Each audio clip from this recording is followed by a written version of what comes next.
Bom dia, senador Cícero Lucena. Bom dia a todos, bom dia aos meus colegas aqui de mesa.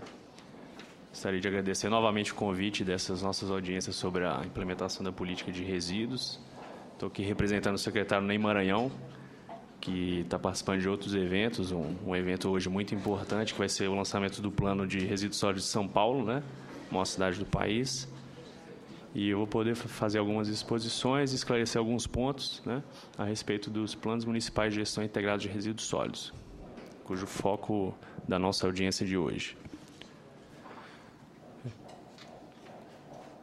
Bom, então a nossa audiência é a segunda audiência pública. A primeira audiência pública foi a respeito do Plano Nacional de Resíduos, onde foram apresentadas as estratégias gerais, as diretrizes do governo nacional em relação à política de resíduos. A audiência de hoje específica sobre planos municipais de resíduos sólidos, é isso que eu vou falar. Uma terceira sobre a coleta seletiva e inclusão de catadores. Quarta audiência sobre a logística reversa. E a quinta, e não menos importante, sobre soluções e tecnologias de gestão de resíduos sólidos. Essas são algumas imagens que representam o histórico do contexto dos planos de resíduos, né, que eles surgiram aí em decorrência dos investimentos que já foram feitos pelos governos, tanto nacional, estadual e local, que demonstra a necessidade do planejamento para essas ações, para a sustentabilidade das ações. Esses investimentos, então, justificaram a existência, né, desse instrumento de planejamento de resíduos sólidos. Ele é acentuado aí pelas questões de operação e manutenção das unidades de manejo, o distanciamento da administração pública em relação a outros resíduos. Então, o plano de resíduos sólidos vai além dos resíduos urbanos, e isso era pouco tratado em relação às políticas públicas, né? Então, hoje em dia, poder público também planeja e pensa a respeito de resíduos de indústrias, mesmo que não seja de sua responsabilidade primária, e demais resíduos, construção civil, resíduos de saúde. E outro ponto relevante também é a dificuldade, o fato de não ter um planejamento, de não existir um plano, um fato de dificultar a cobrança pela prestação de serviços. Então, a gente enxerga esses pontos como os pontos principais e que originaram a necessidade de elaboração dos planos de resíduos. Em 2007 surgiu o primeiro marco legal que já trouxe os planos de saneamento básico, onde estão incluídas as questões de resíduos sólidos. Em 2010, isso foi reforçado pela Política Nacional de Resíduos, né, a Lei 12.305, que instituiu os planos municipais de gestão integrada de resíduos sólidos. Conjuntamente aos planos municipais, foram implementados, também foram instituídos planos estaduais de resíduos sólidos, o Plano Nacional, planos de gerenciamento, ou seja, são planos do poder privado, planos intermunicipais, que correspondem ao conteúdo também de um plano municipal, mas num conjunto de municípios, e planos micros regionais. Para tanto, foi criado um mecanismo de cobrança que condiciona a apresentação do plano. Então, um incentivo para que o município elabore esse plano. A União estabeleceu algumas condições para acesso a recursos, né, recursos para investimentos em resíduos sólidos. E essa condição principal estabelecida na Lei 12.305 é a elaboração dos planos de resíduos. Então, desde 2 de agosto de 2012, municípios e estados acessam recursos da União para investimentos e serviços em relação à gestão de resíduos sólidos, somente se apresentar os planos de resíduos. Esse plano ele tem um conteúdo definido também na lei, né? Então, a lei elenca alguns itens mínimos que não são esses indicados aí nesse ciclo, é mais extenso que isso, o detalhamento está no artigo 19, mas a ideia é identificar, né? Então, na verdade, são questões de identificação de problemas por meio do diagnóstico, os dados que correspondem à gestão de resíduos no município, são os objetivos, programas, ações e as metas, ou seja, uma etapa posterior à identificação de problemas é desenvolver os objetivos e é onde a gente quer chegar.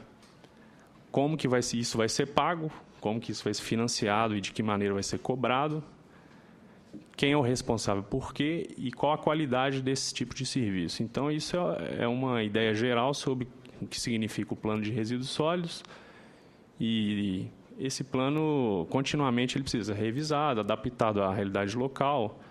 A gente sugere que a cada 4 anos seja feita uma revisão, mas pode ser feito antes, à medida da necessidade.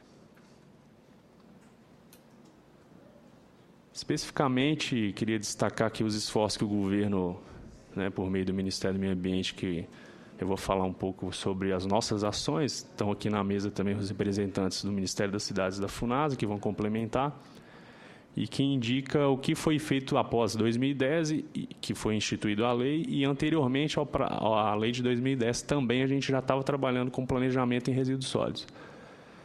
Então, o Ministério do Meio Ambiente priorizou o apoio aos planos intermunicipais com o objetivo de ampliar a escala, de induzir a formação de consórcios, reconhecendo que isso seria uma forma dos municípios se agruparem e compartilharem estruturas, baratear os investimentos, baratear os custos de operação. Os estudos de regionalização e os planos estaduais também foi alvo de um apoio maciço do Ministério do Meio Ambiente, reconhecendo também esses planos como precursores de todo o processo. Então, a organização estadual, contribuindo para que os municípios se organizem e definindo as diretrizes regionais para a gestão de resíduos sólidos. E uma outra premissa que eu acho que é muito importante é de que maneira esses planos vão ser internalizados pelas administrações, Então, a gente não gostaria de, novamente, recorrer em um erro, que é editar uma política que obriga a apresentação de planos e esse plano não representar no dia a dia da administração municipal a gestão da política pública no âmbito da política de resíduos.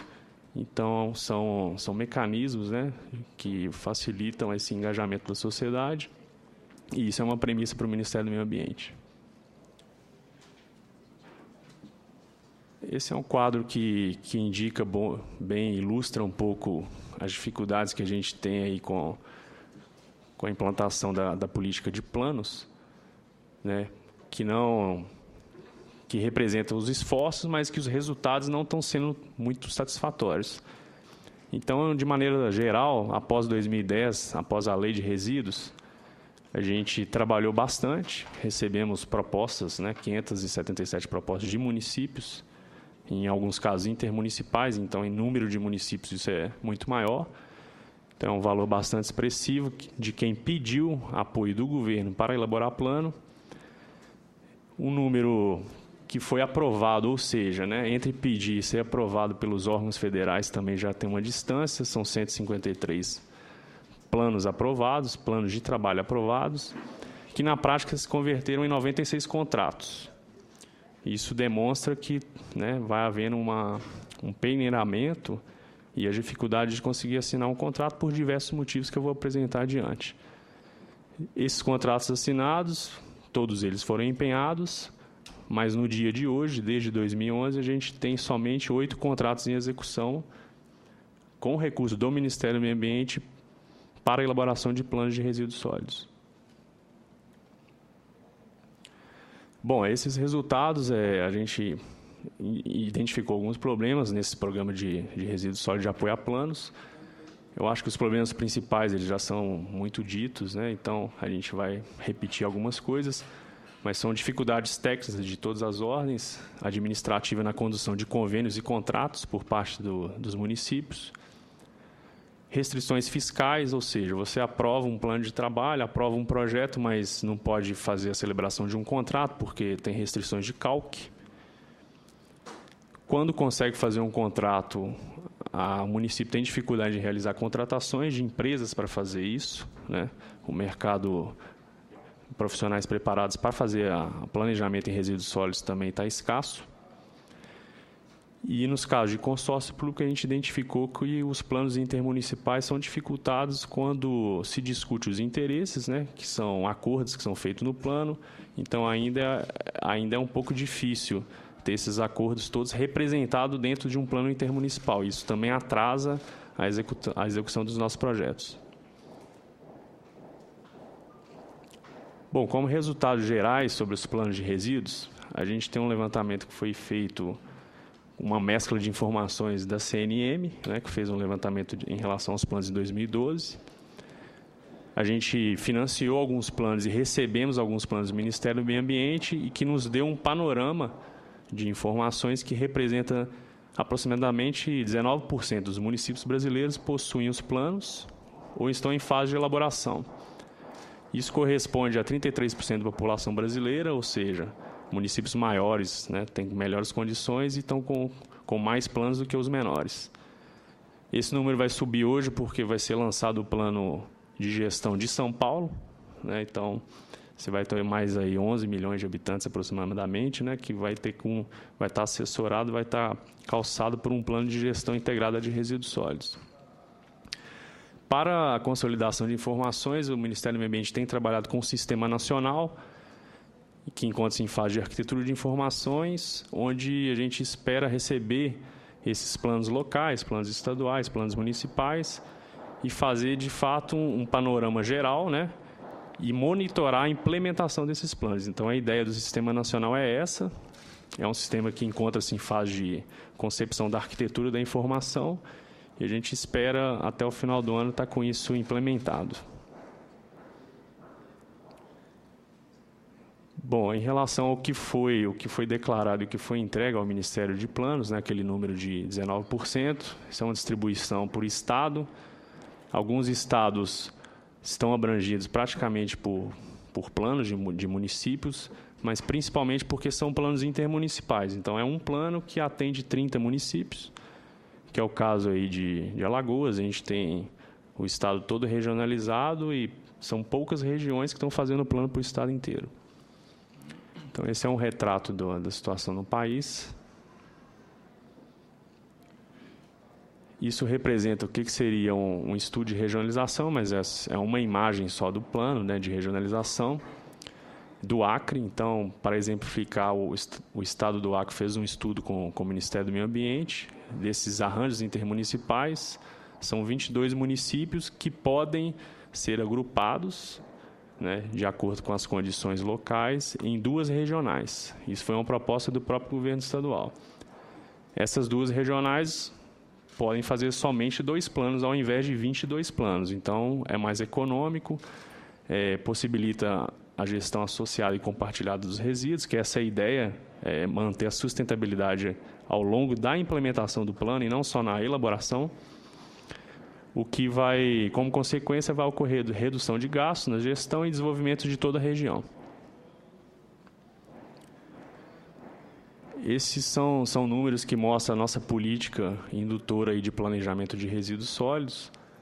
São 33 tipos de aporte de recursos que envolvem os estudos de regionalização, que começaram em 2007, 2008 e 2009. A lei de resíduos passou a vigorar em 2010. A partir de 2010, a gente começou a financiar os planos estaduais de resíduos sólidos. Temos estados que tiveram os estudos de regionalização e agora possuem recursos e estão em fase de elaboração dos planos estaduais. Então, eles estão bem calçados e estão bem preparados para assessorar os municípios e conduzir a política regional. Como balanço, a gente tem hoje 3 estados com planos concluídos, né? Planos estaduais é o Maranhão, Pernambuco e Rio de Janeiro, e outros 14 estudos de regionalização que estão elencados aí. Então, isso representa, de certo modo, né, um país que está se preparando para a implementação da política de resíduos por meio dos estados, né? E o passo que precisa ser tomado adiante é em relação aos municípios que precisam de um suporte maior. Vou apresentar algumas ações que colaboram com a elaboração dos planos municipais. Então, o Ministério do Meio Ambiente, desde 2013, tem utilizado outras ferramentas de apoio aos municípios, ferramentas por ensino à distância. Essa é uma plataforma que é do Ministério, é tutoriada por técnicos do Ministério, né? E tem sido bem representativo. Em 2013, a gente teve 400 inscritos. Infelizmente, um curso gratuito e que é à distância nem sempre tem aprovados, né? Todos os inscritos são aprovados, então alguns desistem. Ao final, tivemos 179 aprovados. Em 2014, a gente está com 1.000 inscritos atualmente, um curso que termina em 9 de abril, e no segundo semestre, mais 1.000 vagas disponibilizadas para técnicos municipais, e demais profissionais que trabalham com a gestão de resíduos sólidos.